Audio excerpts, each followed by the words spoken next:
Dear students, आज का हमारा टॉपिक है विपणन मिश्रण के अंतर्गत मूल्य मिश्रण।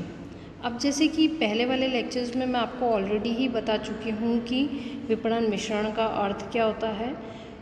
विपणन मिश्रण से तात्पर्य हम उन समस्त घटकों से लेते हैं या साधनों या औजारों के मिश्रण के संयोजन से लेते हैं जिनका कि कोई भी संस्था अपने ग्राहकों की आवश्यकताओं को संतुष्ट करते हुए अपने विपणन उद्देश्यों को कुशलतापूर्वक पूरा करने में उपयोग करती है। यानी कि मार्केटिंग मिक्स क्या है? It is a set of marketing tools the firm uses to pursue its marketing objectives in the target market. अब इसके अलग अलग तत्व के बारे में हम पढ़ रहे हैं। तो इसके जो 4 मुख्य तत्व हैं, product, place, price and promotion. इनमें से आज हम ले रहे हैं मूल्य मिश्रण या कीमत मिश्रण से संबंधित तत्व कौन कौन से हो सकते हैं जिससे कि मूल्य मिश्रण बनाया जा सकता है। तो विपणन मिश्रण का एक महत्वपूर्ण तत्व हम मूल्य मिश्रण के रूप में जान सकते हैं। तो मूल्य से तात्पर्य उस धनराशि से होता है जिसके बदले में कोई भी विक्रेता अपने उत्पाद का विनिमय करने का इच्छुक हो। यानी कि यदि वह कोई वस्तु या सेवा प्रदान कर रहा है तो बदले में उसे कोई ना कोई मूल्य उसका प्राप्त हो सके। तो प्रत्येक विपणन प्रबंधक को अपनी संस्था के उत्पादों के मूल्य निर्धारण संबंधी नीतियों, मेथड्स या उनकी स्ट्रेटजीज को डिटरमाइन करना पड़ता है। मूल्य से संबंधित सभी घटकों को मूल्य मिश्रण के नाम से जाना जाता है। अब मूल्य मिश्रण में उत्पाद मिश्रण का भी थोड़ा बहुत पार्ट हम ले सकते हैं कि उत्पाद में जो पहले से डिटरमाइंड हो चुकी है बातें, उन उत्पाद मिश्रण को ध्यान में रखते हुए मूल्य को निर्धारित किया जाता है। तो उत्पाद मूल्य निर्धारण करते समय विपणन प्रबंधक को अपने उत्पाद के मूल्य के अतिरिक्त और भी बातों का ध्यान रखना पड़ता है।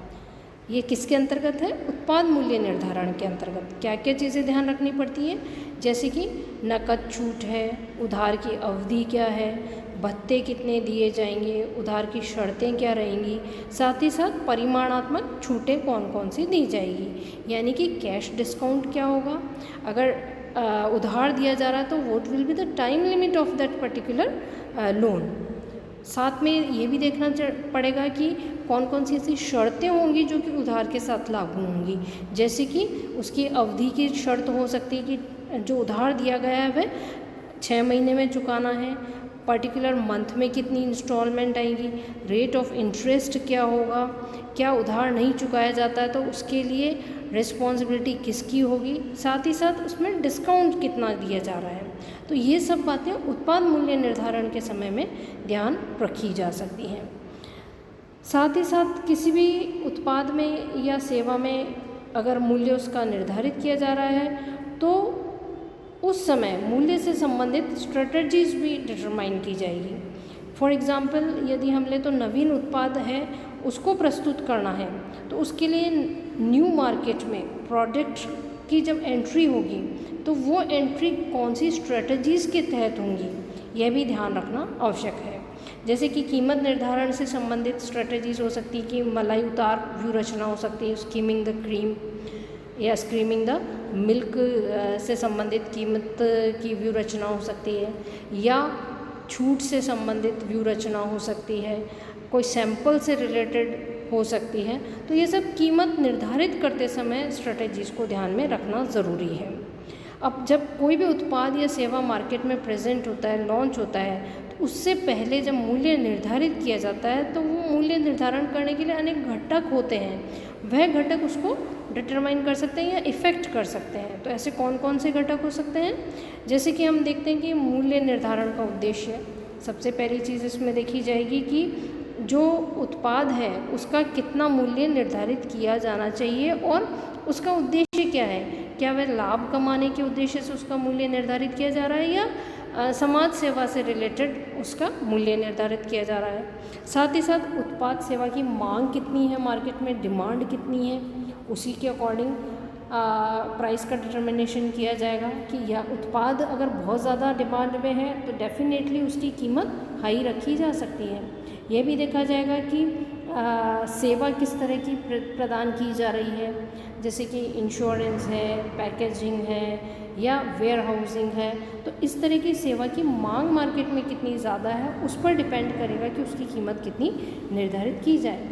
साथ ही साथ यह भी देखना इम्पॉर्टेंट होता है कि प्रतिस्पर्धा का स्तर कैसा है, which type of competition is there in the market. Like monopoly अगर है तो उसमें चाहे जितनी भी कीमत का निर्धारण वहाँ पर किया जा सके। इसी के साथ साथ ये भी देखा जाएगा कि पर्टिकुलर प्रोडक्ट जो मार्केट में लॉन्च किया जा रहा है उसके सिमिलर और प्रोडक्ट्स मार्केट में कितने अवेलेबल हैं, उससे रिलेटेड मार्केट में कंपटीशन की स्थिति कैसी है, उसके अकॉर्डिंग या उसका लेवल कैसा है उसके अकॉर्डिंग कीमत का निर्धारण किया जाएगा। साथ ही साथ लाभदेयता भी इम्पॉर्टेंट है कि लाभदेयता भी घटक बहुत कुछ कीमत निर्धारित करने को प्रभावित करती है। जितना ज़्यादा प्रॉफिट कंपनी को पहले से मिल रहा है उसके अकॉर्डिंग हो सकता है कि कंपनी फ्यूचर में अपनी कीमतों पर थोड़ा लगाम लगा ले और कीमत को कम निर्धारित करे ताकि उत्पाद मार्केट में एज इट इज़ बना रहे। साथ ही साथ प्रतिस्पर्धी कंपनी यदि अपने मूल्य को या कीमत को कम रखती है तो हो सकता है कि पर्टिकुलर ब्रांड को लॉन्च करने के लिए संस्था को भी अपनी कीमतों पर थोड़ी कमी करनी पड़े। लेकिन यदि पहले से ही विद्यमान है, कंपनी का प्रोडक्ट मार्केट में लॉन्च हो चुका है, पहले से विद्यमान है, तो उसकी कीमत निर्धारण की विधि कंपनी को प्रतिस्पर्धा के स्तर को देखते हुए करनी पड़ेगी। साथ ही साथ लाभदेय के अनुसार अगर कंपनी को कम लाभ हो रहा है तो हो सकता है कि कंपनी अपनी कीमतों में वृद्धि कर सके ताकि उसकी लाभदेयता का स्तर वहाँ पर बनाया जा सके। इसके अलावा और भी फैक्टर हो सकता है, जैसे कि मध्यस्थ हैं, मीडिएटर्स होते हैं। तो मीडिएटर्स को कितना पैसा कंपनी दे रही है उस पर भी ध्यान देना आवश्यक है। यह भी एक बहुत बड़ा घटक है जो कि कीमत निर्धारण को निर्धारित करेगा या प्रभावित करेगा। तो इस तरह से हम देखते हैं कि कभी कभी क्या होता है कि कुछ ग्राहक उत्पाद के मूल्य से उत्पाद की किस्म या उसकी इफ़ेक्टिवनेस को भी आंकते हैं। यह देखता है ग्राहक कि उत्पाद का जो मूल्य है उससे रिलेटेड उसकी क्वालिटी कैसी है।